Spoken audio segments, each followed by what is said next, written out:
Bismillahirrahmanirrahim. Assalamualaikum warahmatullahi wabarakatuh. Waalaikumsalam warahmatullahi wabarakatuh. Innal hamdalillah nahmaduhu wa nasta'inuhu wa nastaghfiruh wa na'udzu billahi min shururi anfusina wa min sayyiati a'malina. May yahdihillahu fala mudilla lahu wa may yudlilhu fala hadiya lahu. Asyhadu an la ilaha illallah wahdahu la syarika lah wa asyhadu anna Muhammadan abduhu wa rasuluhu la nabiyya ba'dah. Amma ba'du. Qala Allah ta'ala fil Qur'anil Karim warattilil Qur'ana tartila. Al-ayah. Wa qala Rasulullah sallallahu alaihi wasallam, man qara'al Qur'an wa 'amila bima fihi ulbisa walidahu tajan yaumal qiyamah daw'uhu ahsanu min daw'is syamsi fi buyutid dunya law kanat fiikum fama dhannukum billadhi 'amila bihadza. Rawahu Ahmad. Wa qala aidan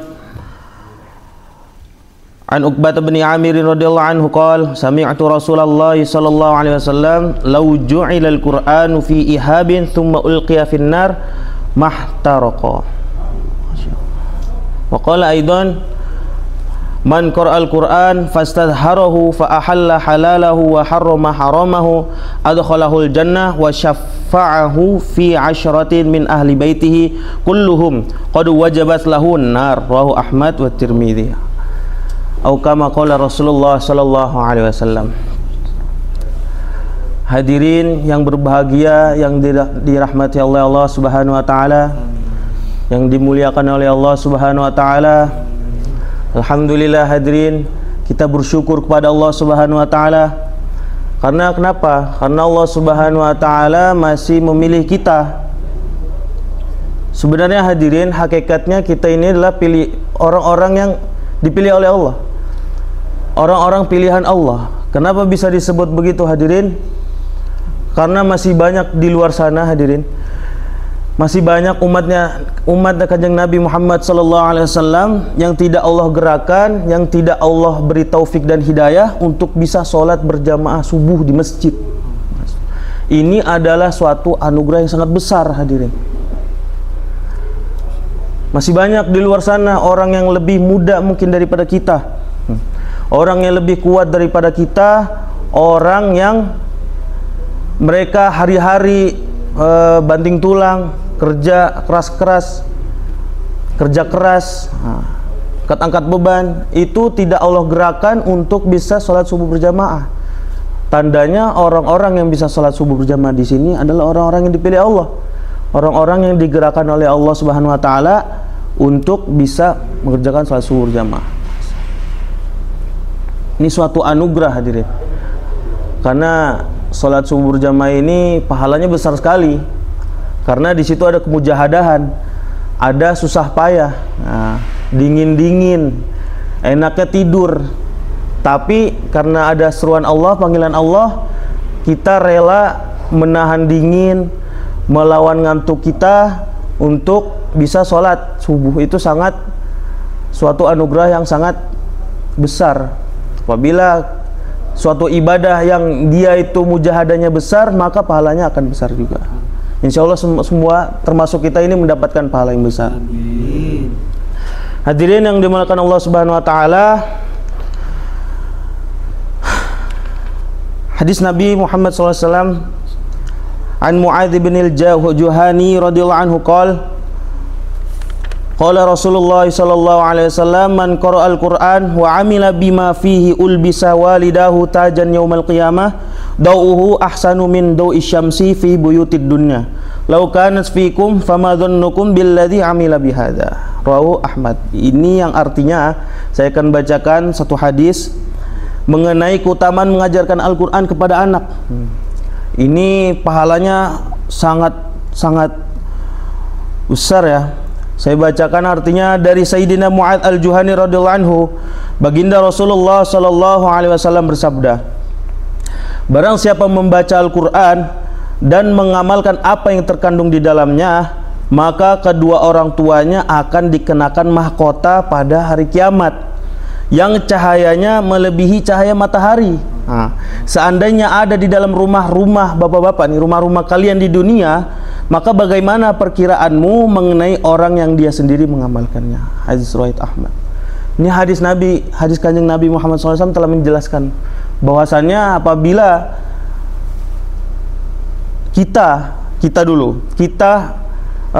mengamalkan Al-Quran, apa yang ada di apa yang diisi Al-Quran itu kita amalkan, dan larangan-larangan itu kita hindarkan, nah ini akan menjadi cahaya, menjadi mahkota yang akan dikenakan oleh orang-orang tua kita.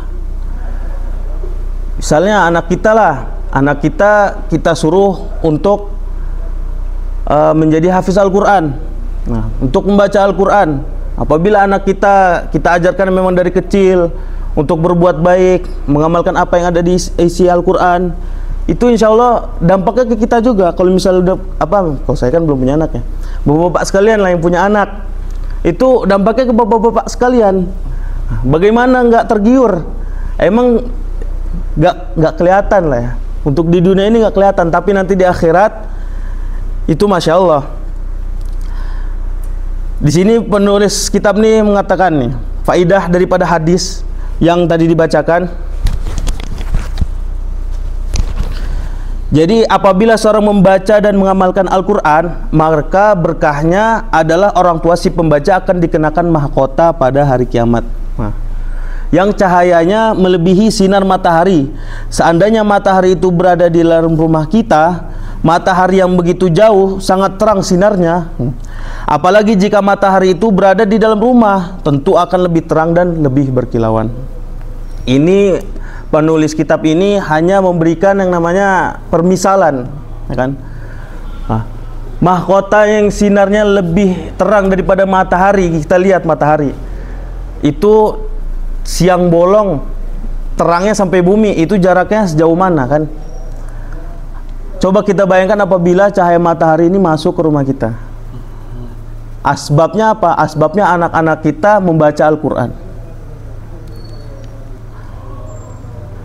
Namun, penulis lagi mengatakan, namun cahaya mahkota bagi orang tua pembaca Al-Quran yang mengamalkan isinya, dengan syarat yang mengamalkan isinya. Nah, jadi dia membaca Al-Quran, dia pahami Al-Quran dan mengamalkan isinya, akan lebih terang daripada sinar matahari yang berada di dalam rumah itu.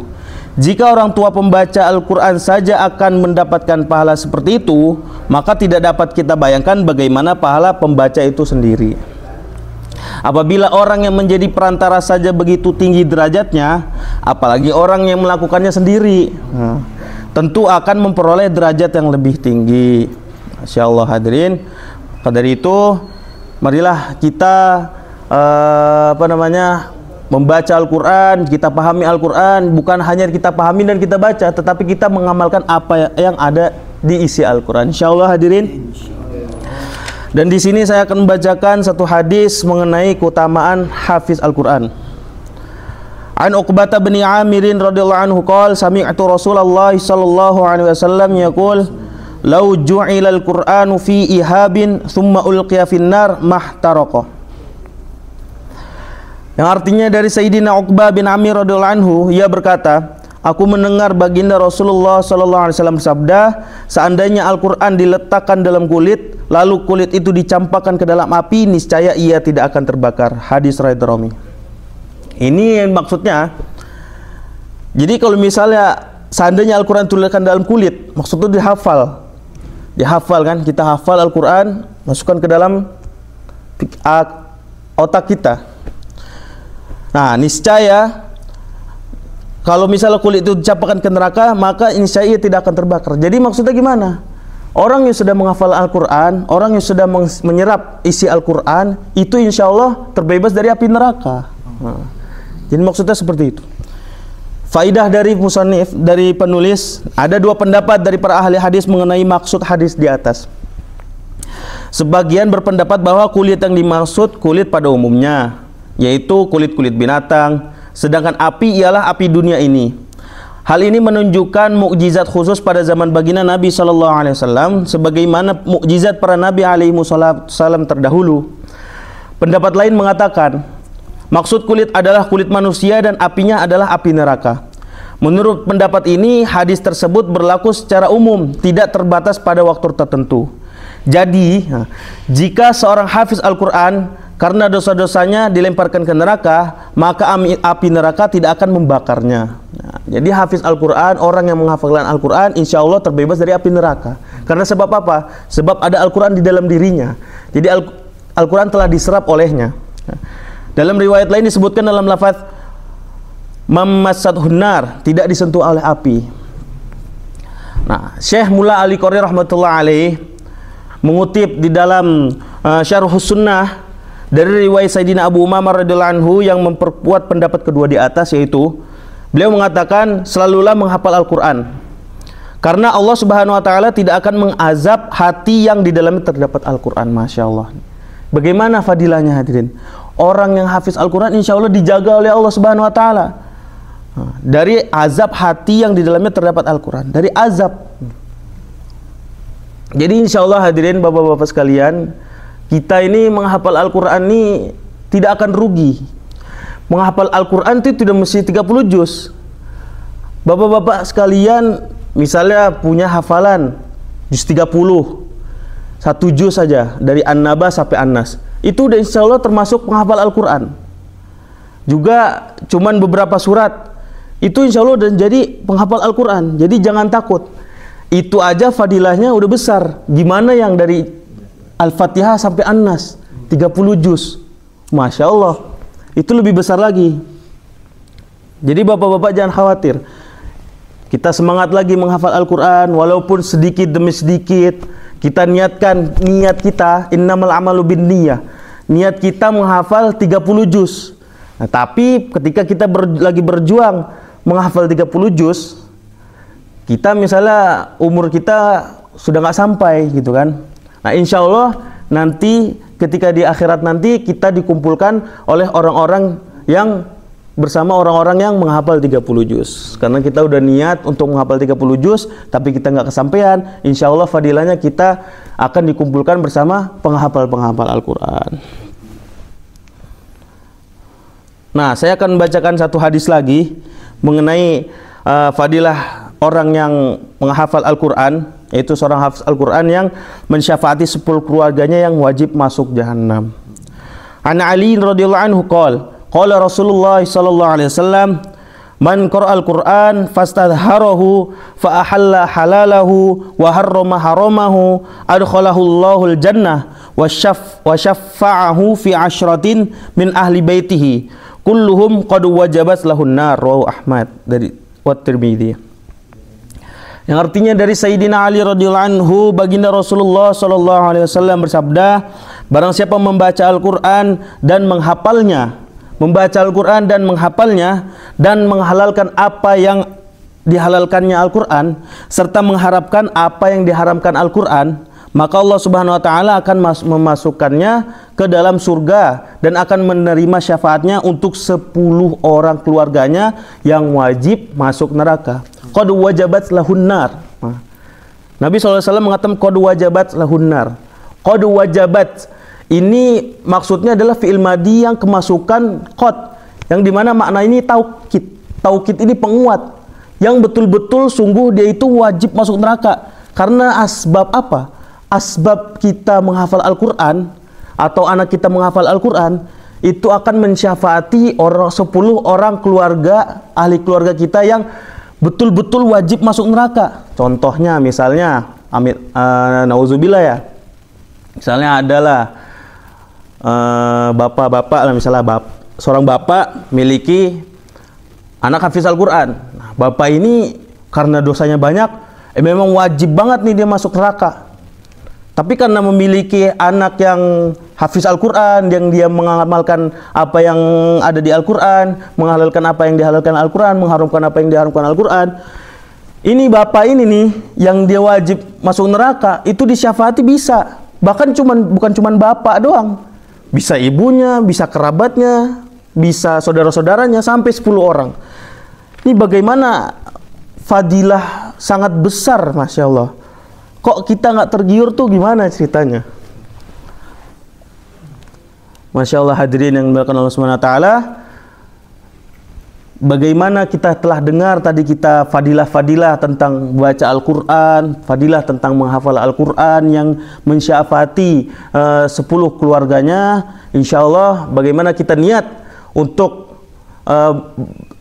menghafalkan Al-Quran walaupun nggak sampai 30 juz, tapi kita niatkan untuk menghafal Al-Quran 30 juz, dan juga kita niatkan untuk memasukkan anak-anak kita untuk bisa menghafal Al-Quran sebanyak 30 juz. Insya Allah, hadirin.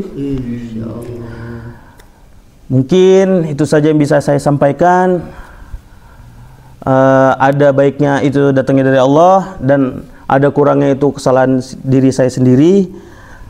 Karena saya juga masih tahap belajar, saya juga masih santri. Alhamdulillah, saya mohon doanya agar sampai diselesaikan oleh Allah di pondok saya, dilancarkan rezekinya, dan bisa memberikan manfaat kepada umat, insya Allah. Juga bapak-bapak sekalian, semoga rezekinya lancar semua dan bisa memiliki anak yang menghafal Al-Quran 30 juz. Begitu saja yang bisa saya sampaikan. Kalau lebihnya mohon maaf. Assalamualaikum warahmatullahi wabarakatuh. Kita tutup dengan doa kifaratul majlis. Subhanallah, subhanakallah, asyhadu an la ilaha illa anta, astaghfiruka wa atubu ilaik.